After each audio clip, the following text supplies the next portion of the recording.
उनकी बुद्धि में रहता जैसा कर्म हाँ हमें देख दूसरे करें। तो इसका अर्थ क्या होता है?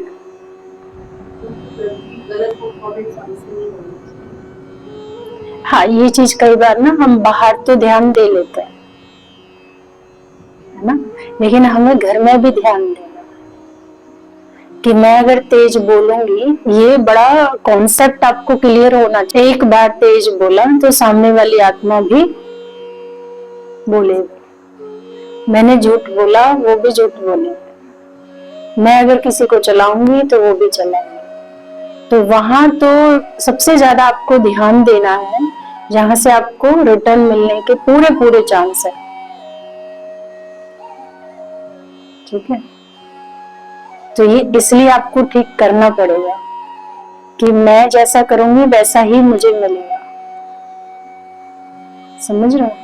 ऐसी कोई काम ही नहीं करना है जिससे मुझे रिटर्न में नेगेटिव मिले ना, क्योंकि दूसरे के हाथ में भी कहीं ना कहीं पावर है।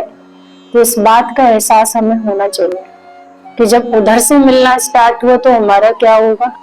तो इसलिए सोच समझ के कर्म करना है कि अगर हमें मिलना चालू हो गया तो क्या हाल होगा हमारा।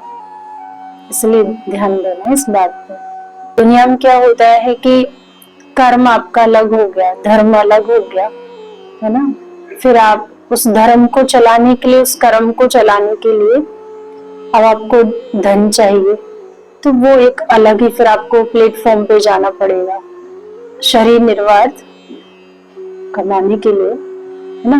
देखो हमारा यहाँ सब कुछ है, शरीर निर्वाह, हम तीनों टाइम हमें सेवा देनी है ना, शरीर निर्वाह तभी तो चलेगा ना सेंटर।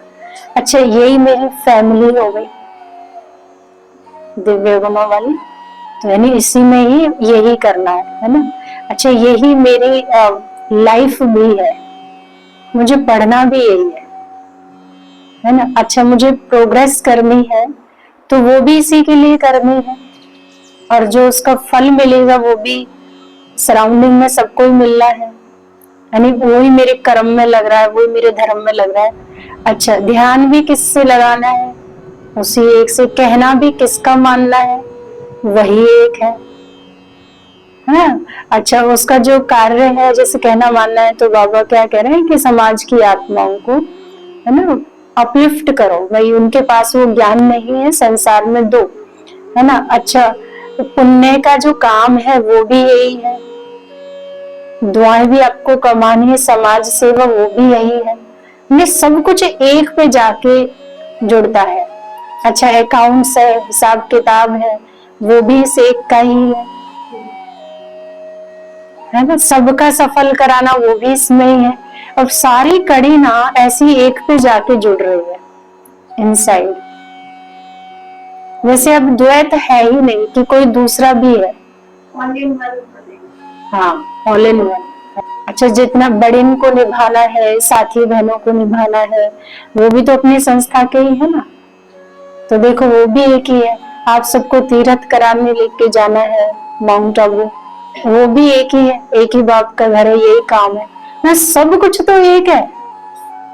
अब ये एकता इतनी आप लोगों को लानी पड़ेगी, है ना। आप लोगों का फिर भी सब कुछ अलग अलग है, हो जाता है ना। लेटर कैसे देना है बाबा को, ओके वाला, है ना। फिर बाबा कहते हैं कि अगर उसमें लगता है तो एक डैश बीच में आ जाए तो उससे पता चल जाएगा कितना ओके है ना। तो अब जैसे ये तो बहुत सबकॉन्शियस माइंड और कॉन्शियस माइंड दोनों जैसे ओके नजदीक ही आ रहे हैं। अच्छा तो तभी लगेगा ना जब नजदीक हो। बीच में वो डैश आ भी जाए तो कई बार हम नहीं देख के बोलते कैसा ओके बनाया है ना, ऐसा ओके होता है क्या। अगर कोई लिखे उन दो शब्द को भी तो भी हम थोड़ा सा अपना दिमाग चलाएंगे, क्योंकि उसमें गैप छोड़ दिए ना दूसरे को थिंक करने के लिए, इसलिए बोल भी देंगे। एक ओ यहाँ है तो के उधर भागा जा रहा है, तो जरूर बोल देंगे। और एक साथ हो तो ओके ओके ना, जैसे आप चप्पल भी उतारते हो, एक कहीं उतारी और एक कहीं, तो इसका आप ओके नहीं हो, यही तो कहेंगे ना। उनका माइंड कहाँ था जिसने उतारी चप्पल ना, है ना, सही जगह पे प्रॉपर तरीके से, है ना, और चप्पल भी कितनी साफ सुथरी। वही देवताओं के तो लोग पैर धो करके पीते हैं ना। तो ये सब चीजें पता चलती हैं कि आप कितने ओके हैं, है ना। आपने चेयर उठाई वापस वहीं रखी, इसका मतलब ओके है, उठाई लेकिन वहीं नहीं छोड़ के, ओके नहीं है, माइंड कहीं और है ना। खा रहे हैं आधा छोड़ा आधा ही, यानी ओके नहीं है शरीर ना। तो दिमाग भी नहीं है कि जितना शरीर को चाहिए उतना ही लेना चाहिए था मुझे। तो देखो एक ओके के अंदर ही अगर हम जाएं तो वाकई में ये कितनी हलचल है। ये ओके बताता है कि कितना चीजें नजदीक है। थॉट्स, फीलिंग्स एंड एक्शन तीनों मेरे ओके हैं। तो अगर ये तीनों मेरे ओके हैं तो ही मैं लाइटनेस का अनुभव करूंगी ना। तो आज हम सभी चाहते हैं कि मैं फरिश्ता बनूं, मैं लाइट हो जाऊं, लेकिन जब तक इन तीनों में मेरे में हार्मनी नहीं होगी ना, बैलेंस नहीं होगा, मैं लाइटनेस फील नहीं कर सकती। मेरे इमोशंस का ज्यादा है वेग, तो मेरे थॉट्स मुझे सपोर्ट नहीं कर रहे। मेरे एक्शन का वेग ज्यादा है तो मेरे इमोशंस हेल्प नहीं कर रहे हैं। मेरे संस्कारों का वेग ज्यादा। तो इन तीनों में अगर आपकी हलचल है ना, तो आप इनसाइड लाइटनेस फील नहीं कर पाएंगे। कैसे फरिश्ता अनुभव कर सकते हैं? तो फरिश्ता मतलब तीनों ही पैरेलल पे होना चाहिए, मन, वचन और कर्म। तो जब कर्म में वो थॉट्स लाए कि अरे वाह, ये कर्म तो सब मेरी ओर आ रहा है, ये तो सब कितना अच्छा है। फीलिंग्स भी एनालाइज की कि ओहो ये चीज तो ऐसी है। तो देखो तीनों जब एक साथ मिली तो स्वमान बना, ओके हुआ कि सब तो ठीक है। तो ऐसे ही जो भी बच्चे हैं, जिसका जैसा भी ड्रामा है, जहां से भी बाबा ने आपको अपना बनाया है, तो हर एक बच्चे को भी क्या करना है? ओके रहना है। और जो भी थॉट्स है, फीलिंग्स है, कर्म है, सब किसके नाम?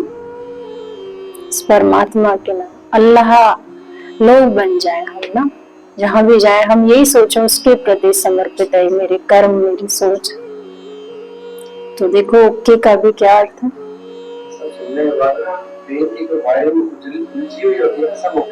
तो बेहद का बाबा क्यों कहते? एक तो वो सबके पिता हो गए, जीव जंतु सबके बाबा हो गए। तो सबके अगर कोई पिता हो जाए तो वो पिता कितना भरपूर है। इसका मतलब है कि वो पिता सबको दे सकता है। जिस आत्मा को जो प्राप्ति हो, जानवरों को, है ना, पक्षियों को, इंसान को, हम में भी कितनी वैरायटी है, प्रकृति को, यानी भगवान के पास इतना कुछ है कि वो बाबा सबको दे देंगे, भरपूर कर सकते हैं, है ना। कोई किसी का बाबा हो और एक दो ही बच्चे हैं और वो भी संतुष्ट नहीं है, तो आप क्या कहेंगे? बाबा हम आपके हैं या नहीं, है ना। हम आपके बच्चे हैं, भाई इतनी तो फिक्र करो। आपको ऐसा फिर हमें जन्म देने से पहले सोचना चाहिए था। शिव बाबा बेहद का बाबा है, तो यानी आप कभी भी एनी टाइम उनसे प्राप्ति कर सकते हो, कैसी भी चीज की जो आप चाहते हो, क्योंकि वो बेहद के बाबा है, उनके पास हर चीज है। आप सोचो कितनी आत्माएं हैं, मनुष्य आत्माओं को देख लो, हमें ही देख लो, बाबा के कितने बच्चे हैं, फिर भी बार बार क्या कह रहे हैं? मुझे याद करो, मुझे याद करो। यानी वो कह रहे हैं तुम लो मुझसे। यानी ऐसे बेहद के बाबा, ऐसी दिव्य गुणों की खान, ऐसी एक एनर्जी जो कभी ना खत्म होने वाली, और फिर भी हम अधूरा महसूस कर रहे हैं, क्योंकि हमारा कनेक्शन बेहद के बाप से नहीं, क्योंकि हमें रियलाइजेशन ही नहीं है कि मेरा बेहद का बाप कोई साधारण इंसान नहीं है भाई।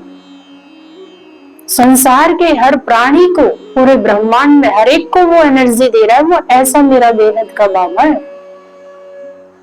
मैं तो कभी भी उस एनर्जी से मिल सकती हूँ, करते जाओ, बेहद का बाप से जुड़ते जाओ, अपने आप देखिए आपको, क्योंकि फिर वही है, रोक कोई नहीं पाएगा, कोई भी संसार की चीज आपको रोक नहीं सकती।